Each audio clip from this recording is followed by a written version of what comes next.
আমি নরমালি এইভাবে ইন্ট্রো করি না, কিন্তু আমি এখন ঝুলছি একটা গুহার 100 ফুট নিচে, যেটা মাটির নিচে 5 কিলোমিটার জুড়ে বিস্তৃত আছে।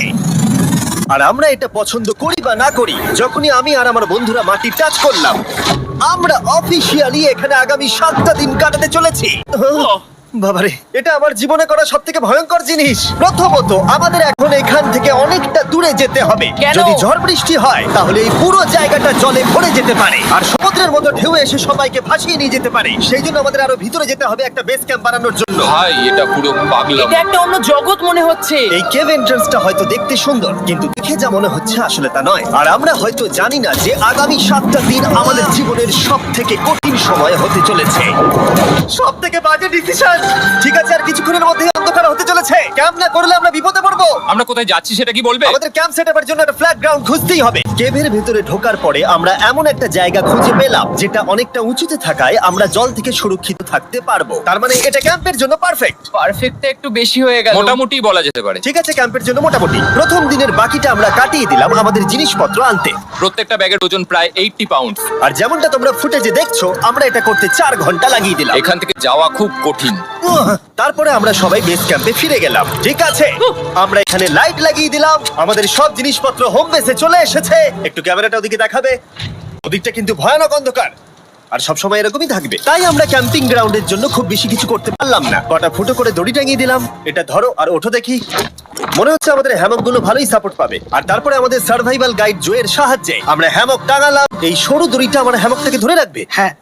ডিনার খেয়ে আমরা প্রথম রাত্রি ঠান্ডার জন্য তৈরি হলাম। আমি মিথ্যে কথা বলবো না, আমি যতটা ভেবেছিলাম তার থেকে এই হ্যামকটা অনেক বেশি কমফোর্টেবল। এই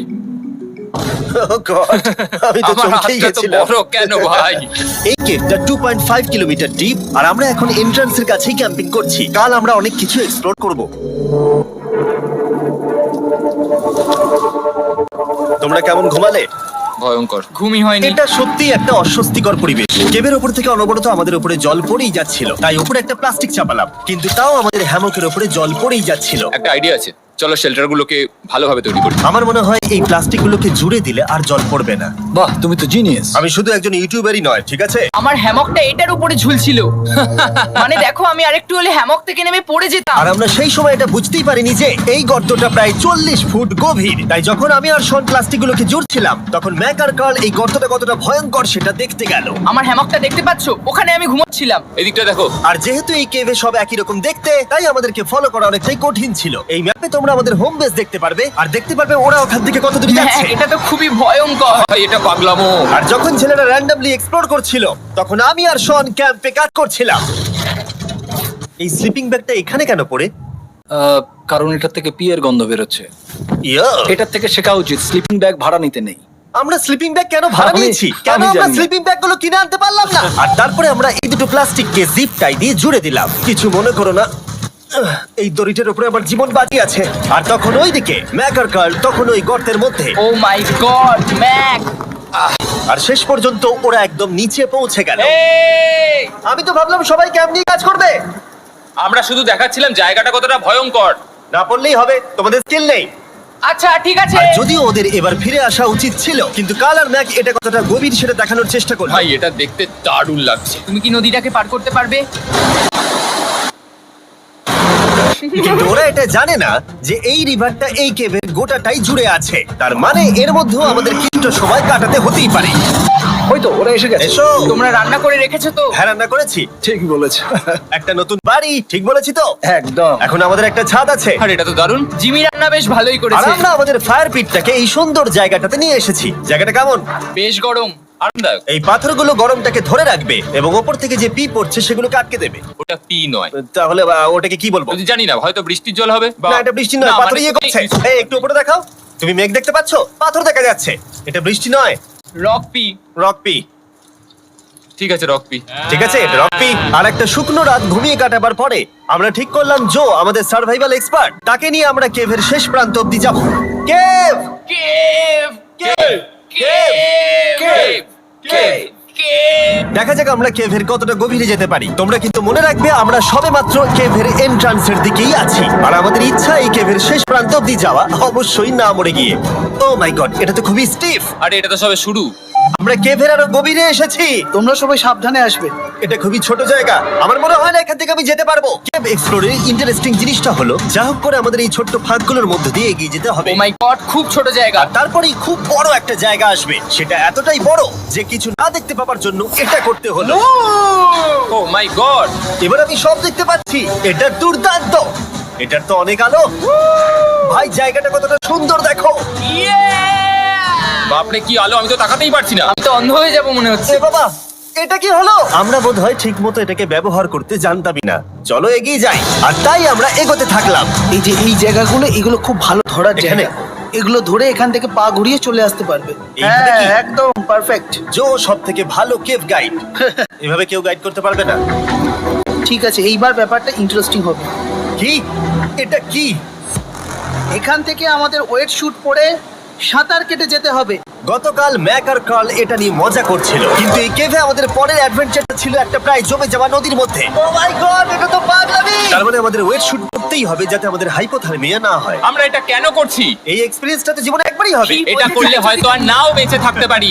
আমাদের এই কেভের শেষে পৌঁছতে হলে আমাদের এই নদীর মধ্য দিয়ে, এই ছোট্ট ফাঁকগুলোর মধ্য দিয়ে সাবধানে ধীরে ধীরে এগিয়ে যেতে হবে।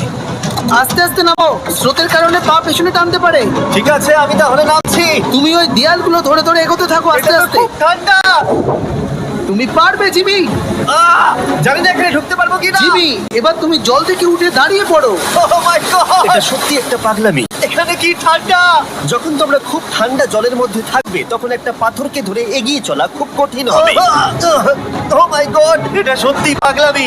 ম্যাক, গড, চলে আসো। আমার ভয় লাগছে। চলো চলো, পারবে। এগোতে থাকো, পেছন দিকে তাকিও না। একবার দেখো আমরা কি করছি। কিন্তু এই বাধাগুলো এতটা কঠিন ছিল না সামনে যা আসতে চলেছিল তার তুলনায়। আমরা পেরেছি। কেভ কেভ কেভ এই, কেভ। একটা কথা শোনো, আমরা 10% আসিনি। তার মানে এখনো আমরা শুধুমাত্র সার্ফেসেই রয়েছি, আর শেষ প্রান্তে পৌঁছতে হলে আমাদেরকে আরো 2 কিলোমিটার যেতে হবে। যেরকম তোমরা দেখতে পাচ্ছ এখানে 24/7 বৃষ্টি হয়, তাই আমি একটা আড্ডা মারার জায়গা তৈরি করেছি যেখানে আমরা কেউ ভিজবো না। আমি ভাবছি আমি যদি এটা না বানাতাম তাহলে কি হতো। আমি নিশ্চিত যে ওদের একটা ভেজা পাথরের উপর শুতে হতো। আমাদের ক্রমাগত এগিয়ে যেতে হবে এবং শরীরটাকে ভিজে রাখতে হবে। ঠিক আছে। নইলে আমাদের শরীরের তাপমাত্রা কমে এটা যাবে। এতটা কঠিন কেন? সব থেকে বাজে ব্যাপার হলো আমরা যতটাই দিকে এগোবো ততটাই আমাদের পিছন দিকে ক্যাম্পে ফিরতে হবে। আমাদের পরের বাধাটা হয়তো জলের মধ্যে নয়, কিন্তু তার মানে এটা নয় যে সেটা সহজ হবে। আরে এটা কি মাকড়সার জাল? কিন্তু আমি মাকড়সা দেখতে পাচ্ছি না। তার মানে ওটা আমাদের উপরে আছে। আরে তোমার গায়ে, তোমার গায়ে। আমার বন্ধুরা বলতে বাজে, এই গেমটা মিস্টার বিস ভিডিওর মতো, যত এগোবে ততই কঠিন হবে। সত্যি কথা বলতে যদি আমাদের সাথে জো না থাকতো আমরা মরেই যেতাম। আর 3 ঘন্টা পরে জো আমাদের জন্য একটা বাজে খবর নিয়ে এলো। জল অনেকটা বেড়ে গেছে আর আমরা অনেকটা সময় লাগিয়ে ফেলেছি, তাই আজকে আমাদের আবার ক্যাম্পে ফিরে যেতে হবে। আমি মানবো না। তুমি সেফটি এক্সপার্টের কথা অমান্য করতে পারো না। আমি এটা মানবো না। সত্যি কথা বলতে আমাদেরকে ফিরতেই হতো, কারণ এর আগে আমরা শুট করতে অনেকটাই সময় নষ্ট করে দিয়েছি, তারপর ফ্লেয়ার নিয়ে খেলেছি, তাই আমরা ফিরে যাচ্ছি আর এই মিশনটা আমরা পরের দিন আবার শুরু করব। শন, আমরা এসে গেছি। আরে তুমি এখানে কি করছিলে? এখন তোমরা কেউ ভিজবে না। আমি তো জানতামই না এই লাইটগুলো আমরা এনেছি। এগুলো দারুণ লাগছে তাই না? দুঃখের বিষয় আজকে আমরা মাত্র 20% এগোতে পেরেছি, কিন্তু বিশ্বাস করো আমরা শেষ পর্যন্ত অবশ্যই যাব আগামী কয়েকদিনের মধ্যেই। আমার মনে হয় কোনোদিনই হবে না। আমি তো বললাম। আমরা ডে 4টা রেস্ট নেব আর ডে 5 এ চেষ্টা করব এই কেভের শেষ অবধি যাবার। দেখা যাক কি হয়। ডে 3 তে মজা হলো, কালকে আবার দেখা হচ্ছে। আর কেভের ভিতরে 3টে খুব বাজে রাত কাটাবার পরে পরের দিন সকালে আমাদের মাথায় শুধু একটাই কথা আসছিল, আমার একটা হট শাওয়ার চাই, তবে আমি এখন একটু শান্তি পাবো। ও এখন শাওয়ার পেলে কিন্তু দারুণ হয়। আমি চান করিনি প্রায় 3-4 দিন হয়ে গেল। তোমরা নিশ্চয়ই জানো কেভের মধ্যে শাওয়ার করা সম্ভব নয়। আমাদের অনেকটা পথ হেঁটে সাবধানে আগের রিভার বেডের কাছে পৌঁছতে হলো। ও মাই গড! আমি আমার ব্রেনকে ফিল করতে পারছি। আমি এভাবে ব্রেনকে ফিল আমার করিনি। কপালটা জমে গেল পুরো। চলো ড্রোন দিয়ে মাথার চুলগুলো শুকিয়ে নি। এদিকে এসো ড্রোন। ও দাঁড়াও দাঁড়াও দাঁড়াও, এটা কিন্তু কাজ করছে। হ্যাঁ, দারুণ কাজ করছে। ড্রোন থাকতে হেয়ার ড্রায়ারের কি দরকার? আর চুল শুকানোর পর আমরা জয়ের সাথে জার্নির প্ল্যান করতে বসলাম। এটা কি জো? এটাই কেভের ম্যাপ। আগেরবার আমাদের থামতে হয়েছিল কারণ জল খুব জোরে বইছিল। এখন বৃষ্টি কম হচ্ছে, তাই কালকে আমরা নিশ্চয়ই এই কেভের শেষে পৌঁছে যাব।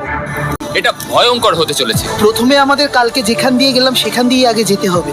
জলের মধ্যে ঝাঁপ দিতে হবে এবং পাথর দেখে হাঁটতে হবে। এগুলো সবকটা আমরা যদি পার করতে পারি তাহলে আমরা গ্লো ওয়ার্ম চেম্বারে পৌঁছে যাব। ও, কেমন দেখতে তুমি সেটা বলো না, আমি তোমাদেরকে সারপ্রাইজ দিতে চাই। তোমার মনে হয় আমরা পারবো? ও, ওইসব বাদ দাও, আমরা ঠিক কালকে পৌঁছে যাবো। কালকের প্ল্যান আমরা চক আউট করে নিয়েছি। আমরা রেস্ট করছি আর ফেস্টিভ্যাল স্মোর্টস খাচ্ছি আমাদের এনার্জি রিগেন করতে। সবাইকে চিয়ার্স। Yippee! জো এই প্রথমবার ফেস্টিভ্যাল ও, স্মোর্টস দারুণ। খাচ্ছে। জো সত্যি কথা বলবে। এটা দারুণ, তাহলে ভালো লাগলো? এটা দারুণ লেগেছে। আমরা এই চকলেটটা আগে কেন বের করে নিই? এটা এমনি চকলেটের থেকে 10 গুণ ভালো খেতে। সত্যি কথা বলতে তোমরা যদি ফেস্টিভ্যালের সাথে স্মোর্টস ট্রাই না করে থাকো তাহলে তোমরা মিস করছো। কালকে আমরা পুরো কেভটা এক্সপ্লোর করব, দেখা হচ্ছে। তাই আমরা ভালো করে ঘুমানোর চেষ্টা করলাম আর কালকের প্রিপারেশন নিলাম কেভের শেষে যাওয়ার জন্য। আমরা আমাদের জীবনের সবথেকে ডেঞ্জারাস জার্নি করতে চলেছি। ডে 3 এর অভিজ্ঞতা মাথায় রেখে আমরা কম শুট করেছি যাতে আমরা সামনের দিকে তাড়াতাড়ি এগোতে পারি। জলটা খুব ঠান্ডা হ্যাঁ, আগের দিনের মতোই খুব ভালো। এই তো আর যাতে আমরা সবাই বেঁচে ফিরতে পারি তাই জো ছাড়াও আরেকজন সার্ভাইভাল এক্সপার্টকে আমরা নিয়ে এসেছিলাম। এখানেই আমরা ডে 3 তে আটকে গেছিলাম। এখন আমরা কি করব? এবারে আমরা অনেক তাড়াতাড়ি এসেছি। আমাদের পিছনে ঘন অন্ধকার। কোথায় যাব? এই রাস্তাটা অনেক সরু এবং হ্যাঁ। স্রোত প্রচুর বেশি, তাই আমরা দেয়ালগুলো ধরে ধরে আস্তে আস্তে এগোবো। এই যে এইভাবে। হ্যাঁ, এই রকটায় জাম্প করো। কয়েকটা ভালো পাথর আছে যেগুলোকে তুমি ধরে এগোতে পারবে। আরে এখানটা তো অনেক অন্ধকার। আমি আর পা পাচ্ছি না, আমি এখন মাটিতে আর পাই পাচ্ছি না। যেহেতু আমরা মাটিতে পা পাচ্ছিলাম না, তার মানে যদি আমরা পাথর ছেড়ে দিই তাহলে এই জলের স্রোত আমাদেরকে ভাসিয়ে নিয়ে যেতে পারে। জো, আমরা কি করব? আমি এটা ধরে এসেছি, তুমি এটা ঠিক ধরো। আছে, আমি তো দেখতেও পাচ্ছি না কোথায় যাচ্ছি। জো, স্রোত আমাকে ভাসিয়ে নিয়ে চলে যাচ্ছে। আমি তুমি করবো কি করে? পারবে, পারবে। শুধু মুখটা এখান থেকে ঢুকিয়ে দাও, আমি হেল্প করছি। এখানে আমি ঢুকবো? হ্যাঁ, এই গর্তের মধ্যে। এই তো খুব ভালো। এটা আমার জীবনের সবথেকে বিপজ্জনক অ্যাডভেঞ্চার। আমরা এখন কেভের অনেক গভীরে চলে এসেছি আর এবার আমাদের সামনে প্রথম বড় বাধা। এখানে জলের একটা ঘূর্ণাবর্ত আছে, যদি তুমি এর মধ্যে পড়ে যাও তাহলে তোমাকে একদম নিচে নিয়ে চলে যাবে। মানে আমরা পড়ে গেলে মরে যেতে পারি। হ্যাঁ, মানে আমরা মৃত্যুর সাথে খেলা করছি। এটা এতটা বিপজ্জনক হতে পারে আমি সত্যিই ভাবিনি। খুব ভালো। এই তো। তাহলে কি আমার পা এখানে হ্যাঁ, রাখবো? রাখো রাখো। ঠিক আছে, এই তো আমি পেরেছি।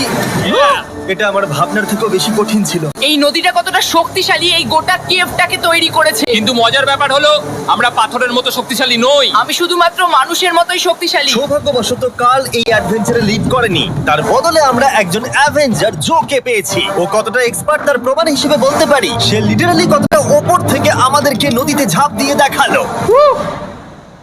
ও মাই গড, এটা পাগলামি। কে বললো এটা পাগলামি? এটা তো আমার কাছে খুবই সহজ। আমি এটা করব।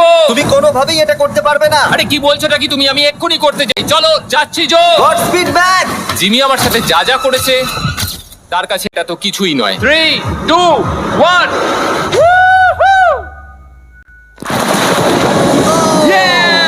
তুমি করবে? না, আমরা না এগুলো শেষ পর্যন্ত যেতে পারবো না। ও মাই গড, আমাদের নিচের দিকে যেতে হবে। আমরা সবসময় স্রোতের উল্টো দিকে কেন যাই? এখন শুধু আমি ভেসে ভেসেই যেতে পারবো, আর কিছু না। এই জলের তলায় অনেক ধারালো পাথর আছে, তোমরা সেগুলোকে দেখতে পাবে না, তাই সাবধানে পা ফেলবে। ও মাই গড, আবার এটা গভীর আরে হচ্ছে। আমার পা তো কিছুর উপরে রাখতে হবে। ছোট ছোট পাথরগুলোই একমাত্র বাধা ছিল না, মনে হচ্ছে আমাদের প্রতিটা পদক্ষেপে। ও ভাই, আমি কিচ্ছু দেখতে পাচ্ছি না। এটা খুব ভয়ঙ্কর। কেভটা আরো অন্ধকার হয়ে আসছিল এবং আরো সরু। আর তখন আমরা জানতাম না যে আমরা ফিনিশ লাইন অবধি পৌঁছতে পারবো কিনা। আমি ক্লান্ত হয়ে পড়েছি। এই কেভে আরো কঠিন বাধা আসার আগে তোমাদেরকে আমি কিছু দেখাতে চাইবো। জো, তোমার ব্যাগটা দাও। Thank you. তুমি জানো এর মধ্যে কি আছে? না, জানি না কি আছে। Brand new mister beast lab swamp. সত্যি কথা বলছি, গত 5 ঘন্টা ধরে যেহেতু আমি অনেক পরিশ্রম করেছি, তাই কোনো মতেই এখন এটা আমি বলার মতো অবস্থায় নেই। তাই এটা শুট করার 1 মাস পরে আমি পুরো কেপ সেটটা তৈরি করলাম ফিউচার জিমি নেম ট্যাগ দিয়ে। তারপরে বললাম, হেই, আমি ফিউচার জিমি, আর আমি এখন তোমাদেরকে বলবো brand new toy line of mister beast lab swamp সম্পর্কে। এটা একটা কালেক্টেবল টয় লাইন, আর এখানে 119টা ইউনিক ডিজাইন ক্যারেক্টারও আছে যা তোমরা কালেক্ট করতে পারো। আর সবথেকে দারুণ ব্যাপারটা হলো, কোন ক্যারেক্টারটা তুমি পেয়েছো সেটা জানতে হলে এই টিউবে ওয়াটার দিয়ে নাড়াতে হবে আর তোমার সোয়ামস তোমার সামনে চলে আসবে। আর আমি এটা ডেমনস্ট্রেট করতে এই বিশাল বড় টিউবটাকে বানিয়েছি। এই টিউবটাকে জল দিয়ে ভরে দাও। তোমাদের এত জলের দরকার নেই, এটা অনেক বড় বলে এত লাগছে। ঠিক আছে, এটা এখন জলে ভর্তি হয়ে গেছে। এবার এটাকে একটু নাড়াতে হবে। এটা কি আর নাড়াতে হ্যাঁ হবে? হ্যাঁ, অনেক নাড়ানো হয়ে গেছে। এবার জল ঢালো এখানে। জো ঢালছে। আর জল ঢালার পরে তোমরা দেখতে পাবে তোমরা কোন সোয়ামটা পেয়েছো। এটা সবথেকে রেয়ার হাইপোক্রোম, যেটা মাত্র 1000টা বানানো হয়েছে। জো, এটা তোমার। থ্যাংক ইউ সো এটা চাই। আর এটা তোমার। কাল কি নেবে? আমার কাছে দুটোই ছিল। আর আমরা শুধু সোয়ামেই থেমে নেই, আমরা এই অ্যাকশন ফিগার প্যান্থার গুলো বানিয়েছি যেগুলো এই ব্রিফকেসে আছে, আর এই সোয়ার্মের মতো এই মিউটেটর যখন তোমরা কিনবে দেখতে পাবে এর ভেতরে কি আছে। কোথায় কিনবো? ভালো হয়েছে জিজ্ঞাসা করলে। মিস্টার বিস্ট ল্যাব টয়েস এখন তোমরা পৃথিবীর সব জায়গায় পেয়ে যাবে। এগুলো সব বেরিয়ে গেছে, তোমরা গিয়ে কিনে নাও। আর কেবের মধ্যে অনেক সমস্যা পেরোনোর পরে আমরা ফাইনালি পৌঁছে গেলাম গ্লো ওয়ার্ম চেম্বারে। ভাই এবার খুব ভালো লাগছে। ঠিক আছে টিম, তোমাদের গ্লো ওয়ার্ম চেম্বারে স্বাগত। এ তো দারুণ। এটা দারুণ লাগছে। ভাই এটা পৃথিবী মনে হচ্ছে না এখানে একদমই। যে আলো তোমরা দেখতে পাচ্ছ সেগুলো আসলে ছোট্ট ছোট্ট বায়োলুমিনেসেন্ট গ্লো ওয়ার্ম তৈরি করেছে। এটা দেখতে অনেকটা মিল্কি ওয়ে গ্যালাক্সির মতো লাগছে। ওয়াও! আর এই মুহূর্তটা, এই ভিউ, সত্যি বলতে এই ট্রেকের সমস্ত ক্লান্তি যেন দূর করে দিল। এখানে অবধি পৌঁছানো যেন সত্যি একটা অ্যাচিভমেন্ট ছিল। কিন্তু এখন আমাদের যাত্রা শেষ হয়নি, কারণ আমাদের এখান থেকে এখন বেস ক্যাম্পে ফিরতে হবে। আজকে ডে 6 হতে চলেছে, এখনো ওরা আসেনি আর আমি খুব ক্লান্ত। আমার মনে হয় না আমি ভালো করে ঘুমোতে পারবো। ওদের জন্য খুব চিন্তা হচ্ছে। এই ট্রিপটা অনেকটাই সহজ ছিল কারণ আমরা স্রোতের সাথে ভেসে ভেসে যাচ্ছিলাম। আর যেহেতু তোমরা এই ট্রিপটা দেখেছো তাই আমরা এটাকে স্কিপ করলাম। কিন্তু সত্যি বলতে এই জার্নিটাও অনেকটা বেশি সময় নিল, কারণ আমরা ক্যাম্পে পৌঁছানোর আগেই 6 নম্বর দিন চলে এলো। শন, সবাই ঠিক আছে তো? আমার খুব চিন্তা হচ্ছিল। Happy day 6। ডে 6 খুব ভালো। এনার্জি বাড়াতে আমরা আগুনের উত্তাপ নিলাম এবং ফাইনালি আমরা কিছু খেতে পেলাম। এটা খুবই অ্যাডভেঞ্চারাস ডে ছিল। কালকে দেখা হচ্ছে, মানে আজকেই হয়তো। এটা হয় ডে কোনোদিন 6 হবে না। নাকি আজকে, না আমি জানি না। এত বড় ট্রেক সম্পূর্ণ করার পরে শারীরিকভাবে চূড়ান্ত ক্লান্ত হওয়া সত্ত্বেও জানি না কেন কিন্তু আমি একদমই ঘুমাতে পারছিলাম না।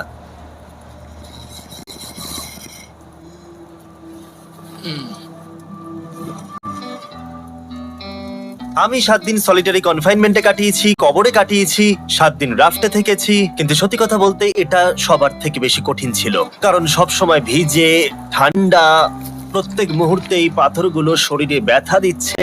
বেশিরভাগ সময়টাই এই কেভটা দুঃস্বপ্নের মতো ছিল। কিন্তু তোমার আর আমার মধ্যে জিমি! ইয়ো! গার্ড, আমাকে দেখতে পাচ্ছ? এটা পৃথিবীর সবথেকে উজ্জ্বল টর্চ। মজার মুহূর্ত অনেক ছিল। মাটির নিচে 300 ফুট গভীরে অভিযান চালানো থেকে আমাদের সবাই মিলে হ্যামক নিয়ে হাসাহাসি করা সবকিছুই এই অভিযানের অংশ ছিল। যেহেতু আমাদের সঙ্গ দারুণ, চলো তিমির মতো আওয়াজ করো। তাই এই ভিজে, ঠান্ডা, পাথুরে অদ্ভুত কেভের ট্রিপটা বদলে গেল আমাদের জীবনের সব থেকে সুন্দর মুহূর্তে।